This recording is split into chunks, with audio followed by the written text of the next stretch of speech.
I was stacking plates when I saw them. Mom and my sister, laughter floating across the restaurant, like it was a soundtrack for my humiliation. The sunlight hit their faces, but all I could see was the memory of their words, the echo of their smirk. "Oh, we didn't realize you worked here. How embarrassing for us." 6 tables heard it. 6 strangers witnessed the invisible knife they had driven straight into my chest. I didn't flinch. I didn't drop a plate. I just smiled, the kind that doesn't reach your eyes, and picked up the menu. 4 words left my mouth. 4 words that froze Mom's expression mid-smile. "I'll take care of it." Silence. The clatter of cutlery seemed louder now. My sister's eyes widened, not with guilt, but with confusion. And in that moment, I felt the power shift, not explosively, but quietly, irreversibly. I placed the menu down and moved behind the counter, methodical. I could hear their whispers, the hurried exchange between Mom and the manager. My fingers tapped the register, my mind already calculating. Every slight, every laugh, every condescending glance from the past cataloged, filed, waiting for this moment. The manager approached, hesitantly at first. Is everything okay?" "Yes," I said, my voice calm, measured. "Ice beneath skin. This table, charge their brunch to their account. All of it." Her eyes flickered between disbelief and panic, as if she'd understood what I'd just done, but didn't yet have the language to process it. Mom's mouth opened, shut, opened again. 6 tables worth of ears had caught my words. The restaurant felt smaller now, suffocating, but I moved with precision. Each step rehearsed, each movement silent vengeance. I felt the weight of the past years in my chest, but I kept it contained. A storm behind glass. No yelling, no tears. Just the quiet satisfaction of control. Returning to the one person who had always been dismissed. My sister tried to say something, but her voice faltered. I didn't respond. I didn't need to. The truth was already hanging in the air like smoke. I watched her squirm under the weight of her own arrogance, the echo of my silent calculation filling the gaps in the conversation. This wasn't just about a meal. It wasn't about Mom's judgment, or my sister's gloating. It was about all of it: the dismissals, the insults, the years of feeling smaller, weaker, unseen. And now, all of it, collected and measured, was about to be returned in the currency they understood: surprise, exposure, humiliation. I finished my shift, every movement calm, every thought deliberate. Outside, the sun had lowered, painting the street in muted gold, but I felt nothing. The storm was inside, contained, controlled, ready. And tonight, I would begin. It didn't start at the restaurant. That was just the public wow. The real damage happened years earlier, quietly, behind closed doors, where no one ever clapped or laughed. I was 17 when Mom first taught me the difference between useful and loved. My sister got applause. I got expectations. She got forgiveness. I got responsibility. When money ran thin, my name came up. When success was discussed, it skipped right over me. College wasn't a dream. It was a death sentence. I worked nights, weekends, double shifts where my feet went numb, and my hands smelled like sanitizer even after showers. Every paycheck went straight into tuition. Mom told people I was independent. She said it like it was a compliment. What she meant was disposable. My sister never worked a day she didn't want to. She changed majors like outfits. Mom called it finding herself. When I struggled, Mom called it not trying hard enough. I didn't fight it. I learned. Learned to listen more than speak. Learned to smile while being underestimated. Learned that power doesn't announce itself, it waits. The brunch wasn't a coincidence. They knew I worked there. They just didn't expect to see me. Not in a uniform. Not carrying plates. Not existing outside the story they told about themselves. That's why Mom said it loudly. Embarrassment is a weapon when you think the other person has no shield. But what she didn't know, what she never bothered to ask, was how long I'd been paying attention. I knew about the transfers she'd asked me to temporarily cover, the rent I paid when she forgot, the credit card under my name she borrowed. I knew how often my sister's expenses somehow circled back to me. And I knew something else. Something I'd learned accidentally, months ago, while reconciling numbers that never quite matched. There was money missing. Consistently, Quietly, not stolen, redirected. Mom had accounts I'd never seen before. Joint ones, old ones, ones opened when I was too young to question signatures. My name appeared in places it shouldn't have attached to liabilities, not assets. At first, I told myself it was a mistake. Then patterns formed. I didn't confront her. I didn't ask questions. I watched. I waited. I gathered screenshots, statements, timestamps. Late nights became research sessions. Pain became focus. The brunch humiliation wasn't the betrayal. It was confirmation. Because people who respect you don't need to erase you in public. They don't mock survival. They don't pretend your labor is shameful. Standing there in that restaurant, watching Mom's face tighten as the manager approached, I realized something with terrifying clarity. They didn't think I could hurt them. They thought I was safe. And that was the biggest mistake they'd ever make. I didn't rush. That's the thing people never understand about revenge. They think it's loud, immediate, emotional. It isn't. It's patient. After the brunch, I went back to work like nothing happened. I cleared tables. I smiled at customers. I thanked people who tipped me with money they didn't realize was already insignificant compared to what I was uncovering inside. Though, everything slowed.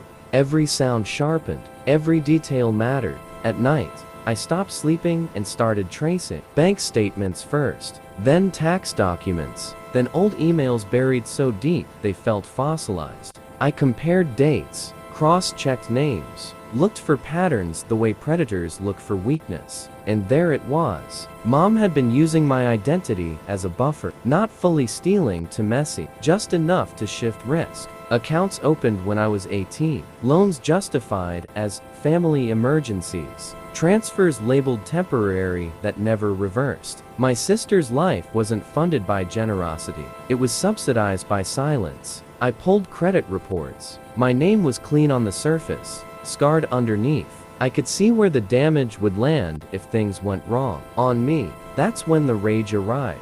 Not hot, not explosive, cold, useful. I didn't confront Mom. I didn't warn my sister. I didn't change my behavior at home or at work. I became smaller, quiet, more agreeable. I let them believe the brunch had done its job. Mom even relaxed around me. That was the worst part. She joked again, asked favors again, mentioned money casually like it was air. She assumed the hierarchy was intact, that I was still the background character meant to absorb pressure. I recorded calls, saved messages, downloaded statements. I learned which accounts she accessed daily and which she forgot existed. I learned which documents required my authorization and which only pretended they didn't.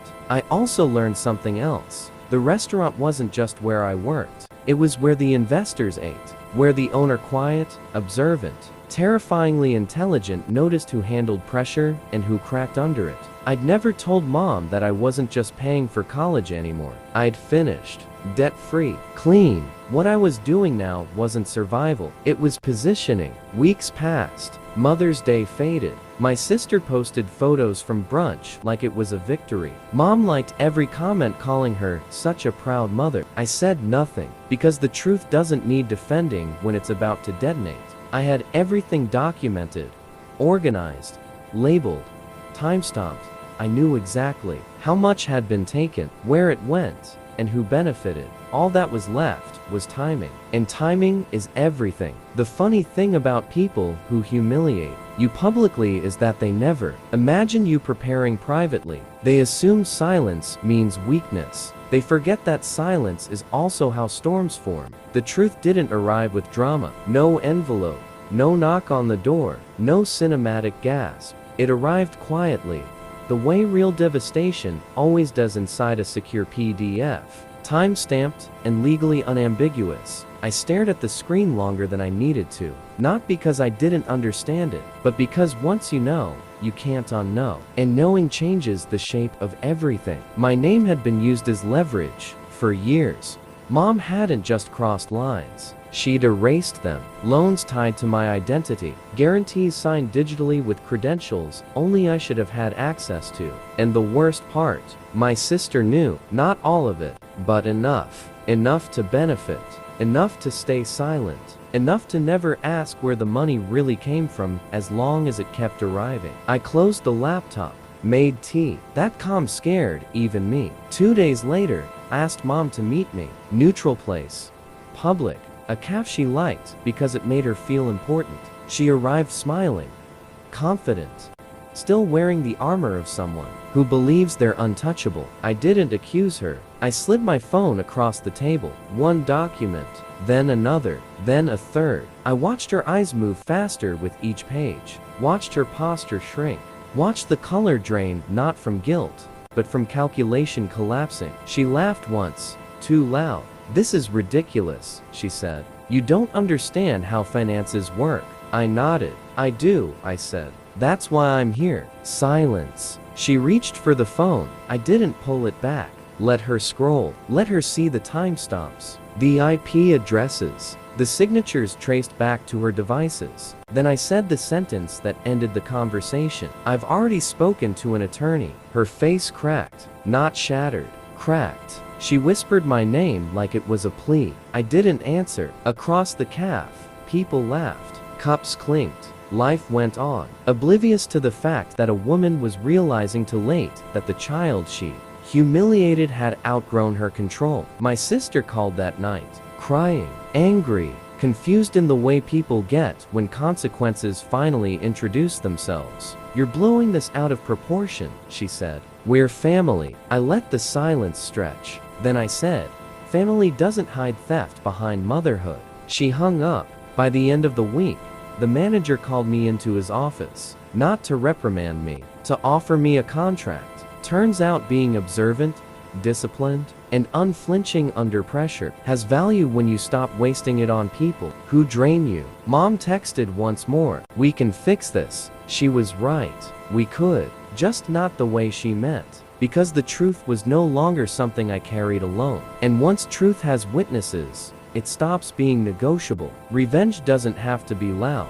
That's what movies get wrong. Real revenge is administrative.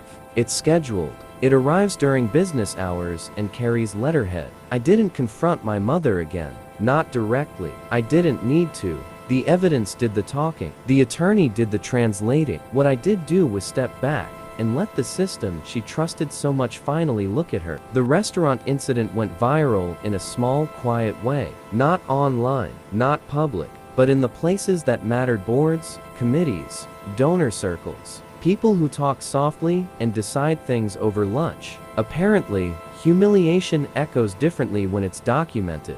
One afternoon, my sister showed up at my apartment unannounced. She looked smaller than I remembered, less polished, like someone who'd run out of places to hide. She didn't apologize. She explained, "That's how you know the difference." She didn't mean it like that, she said. She was under pressure. "You know how Mom gets." I listened, let her empty herself out. Then I asked one question. "Did you ever wonder how you could afford everything?" Her mouth opened, closed. That was answer enough. I stood up and handed her a folder. Inside were copies, only the ones with her name on them. Accounts she'd benefited from. Transfers she'd signed off on without reading. "I'm not reporting you," I said calmly. "I'm just stepping away." She panicked. "You can't just walk away," she said. "We need you." There it was. Not love. Utility. I smiled, not kindly. "That's exactly why I can." The wedding invitations were rescinded a week later, not by me. Venues get cautious when financial backers start disappearing. Vendors ask questions when deposits freeze. Guests hesitate when rumors smell expensive. Mom called. Again and again. I let it ring. Then, just once I answered. She was crying, not because she'd hurt me, because she'd been exposed. "They're looking into everything," she said. "You didn't have to go this far." I corrected her. "I didn't go far," I said. "I stopped protecting you." She whispered something about sacrifice, about motherhood, about everything she'd done for me. I waited until she finished. Then I said, "You embarrassed yourself long before Mother's Day." And I hung up. That night, I walked past the restaurant. Didn't go in. Didn't need to. Somewhere inside, someone else was working my old section. Someone trying to survive. Someone invisible. I felt nothing but distance. Because revenge isn't about watching someone fall. It's about realizing they no longer have the height to look down on you. And I had already stepped out of their shadow. The house was silent. Too silent. No whispers. No excuses. No casual cruelty. Just walls. Empty walls. I walked through the rooms I once feared. Each corner a reminder of names I no longer needed to hear. My mother's voice. My sister's judgment. My father's half glances, they were all echoes now. Faded.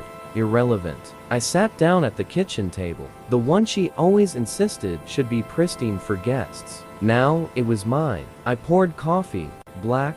No sugar. No sweetness. No lies. The phone remained on the counter. Silent.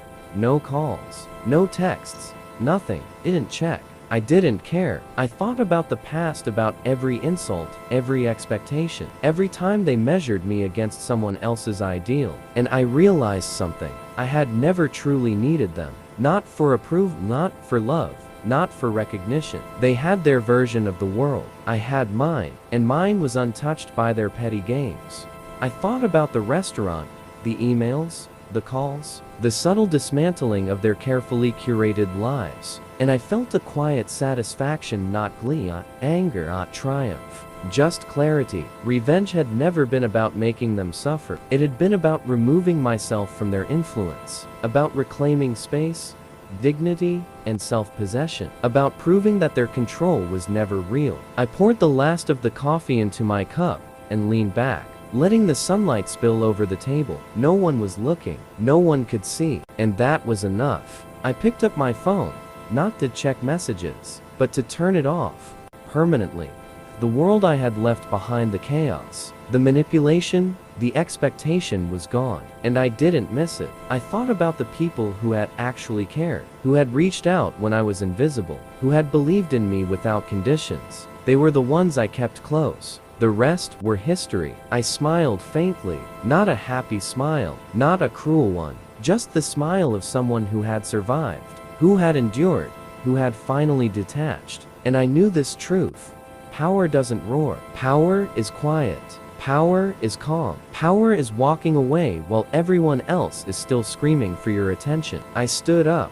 I didn't look back, because the shadow of their judgment could no longer reach me, because I had finally stepped out of their world and built my own. And in that silence, that calm, that unshakable solitude, I found peace. Not reconciliation, not forgiveness, not even happiness, just control. And that was enough.